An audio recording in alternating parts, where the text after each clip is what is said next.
जय श्री कृष्णा। राधे राधे प्रिय भक्तों, आप सभी का एक बार फिर से स्वागत है और भगवान श्री हरि और माता लक्ष्मी की कृपा आप लोगों पर सदा सर्वदा बरसती रहे, इसी कामना के साथ में आज का वीडियो शुरू करते हैं।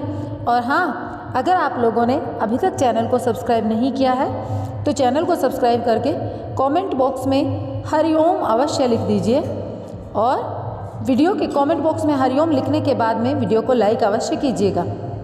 तो चलिए, कार्तिक मास के 29वें अध्याय को आज सुनने की बारी है। तो 29वां अध्याय हम सुनेंगे और उससे पहले आप लोगों से कहना चाहूँगी, पूर्ण श्रद्धा भाव के साथ में, प्रेम भाव के साथ में सुनिएगा। आप लोगों के जीवन में सदा सर्वदा सुख एवं वैभव का निवास रहेगा। तो चलो शुरू करते हैं। प्रभु कृपा से लिख रहा सुंदर शब्द सजाए, कार्तिक मास महात्म्य का 29वां अध्याय। राजा पृथु ने कहा, हे मुनि श्रेष्ठ, आपने कलह द्वारा मुक्ति पाए जाने का वृत्तांत मुझसे कहा, जिसे मैंने ध्यानपूर्वक सुना। हे नारद जी, यह काम उन दो नदियों के प्रभाव से हुआ था। कृपा यह मुझे बताने की कृपा करे। नारद जी बोले, हे राजन, कृष्णा नदी साक्षात भगवान श्री कृष्ण महाराज का शरीर और वेणी नामक नदी भगवान शंकर का शरीर है। इन दोनों नदियों के संगम का महात्म्य श्री ब्रह्मा जी भी वर्णन करने में समर्थ नहीं है। फिर भी चूंकि आपने पूछा है, इसलिए आपको इनकी उत्पत्ति का वृतांत सुनाता हूँ, ध्यानपूर्वक सुनो।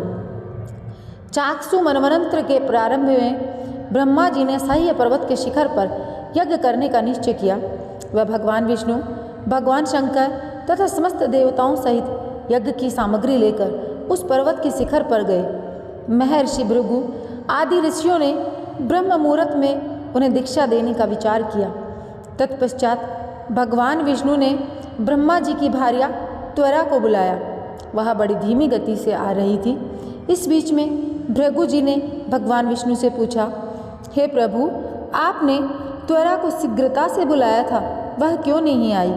ब्रह्म मुहूर्त निकल जाएगा। इस पर भगवान विष्णु बोले, यदि त्वरा यथासंभव यहाँ नहीं आती है तो आप गायत्री को ही स्त्री मानकर दीक्षा विधान कर दीजिएगा। क्या गायत्री पुण्य कर्म में ब्रह्मा जी की स्त्री नहीं हो सकती? नारद ने कहा, हे राजन, भगवान विष्णु की इस बात का समर्थन भगवान शंकर जी ने भी किया। यह बात सुनकर भृगु ने गायत्री को ही ब्रह्मा जी के दाईं ओर बिठाकर दीक्षा विधान प्रारंभ कर दिया। जिस समय ऋषि मंडल गायत्री को दीक्षा देने लगा, उसी समय त्वरा भी यज्ञ मंडल में आ पहुंची।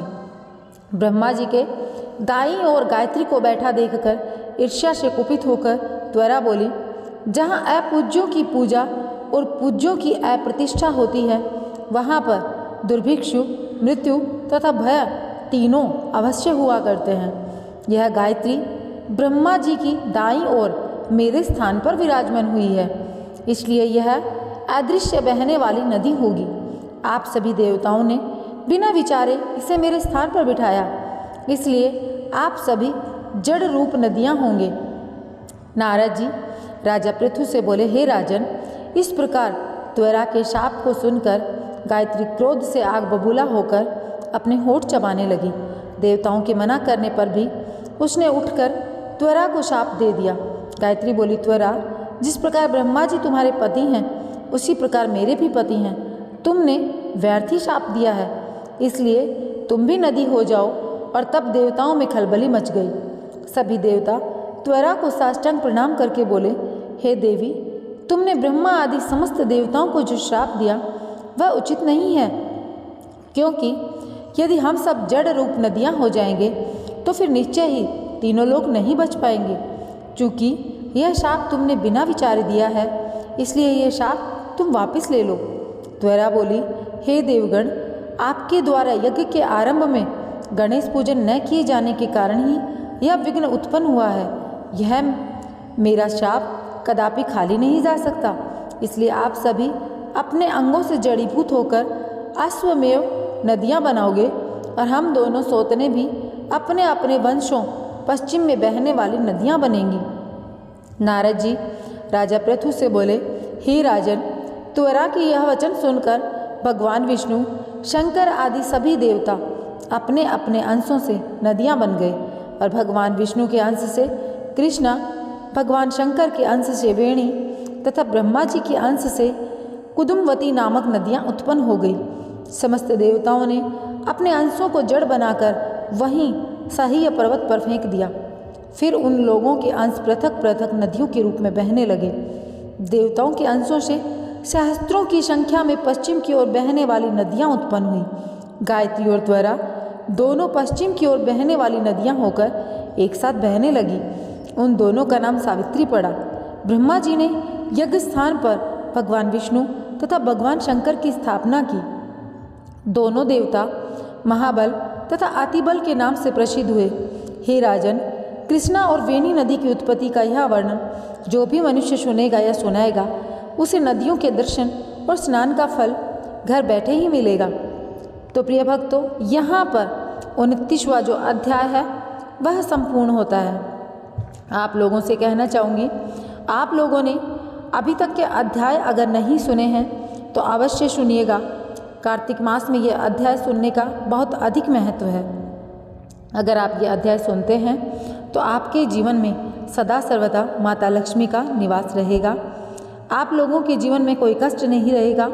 आप लोग इस धरती लोक में समस्त सुखों को भोग कर और हमेशा के लिए वैकुंठ धाम में निवास करोगे, भगवान श्री हरि के चरणों में निवास करोगे। तो ऐसी है कार्तिक मास की महिमा, कार्तिक मास का महात्म्य हमारे चैनल पर रोजाना अपलोड होता है। आप लोग उसको सुनते हैं और आप लोगों के सुनने मात्र से आप लोगों के जीवन में अथाह सुख का संचार होता है।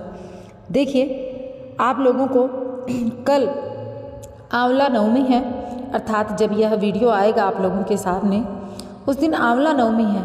कार्तिक मास में भगवान श्री हरि के हमें अनेकों रूप देखने को मिलते हैं। आंवले के वृक्ष में भगवान श्री विराजमान रहते हैं और आंवला नवमी के दिन भगवान श्री हरि के जीवन को आप जानें और आंवला की पूजा करें।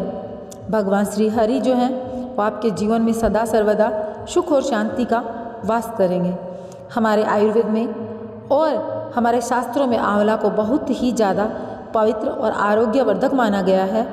आंवला नवमी का महत्व इसी बात से समझा जा सकता है क्योंकि इस दिन द्वापर युग का प्रारंभ हुआ था जिसमें स्वयं भगवान श्री कृष्ण ने जन्म लिया था। आंवला नवमी के दिन ही भगवान श्री कृष्ण ने वृंदावन और गोकुल की गलियां छोड़कर मथुरा प्रस्थान किया था। संतान और पारिवारिक सुखों की प्राप्ति के लिए व्रत इसी दिन रखा जाता है क्योंकि इस दिन भगवान श्री कृष्ण ने बाल लीलाओं का त्याग करके अपने कर्तव्य के पथ पर पहला कदम रखा था। तो आंवला नवमी से रिलेटेड सारी जानकारी के वीडियो हमारे चैनल पर ऑलरेडी आ चुके हैं, आप लोग अवश्य देखिएगा। अब आप लोगों से विदा लेना चाहूँगी तो आप लोगों से कहना चाहूँगी कि वीडियो को लाइक करके चैनल को सब्सक्राइब करके हरिओम लिख दें और जय श्री कृष्ण, राधे राधे।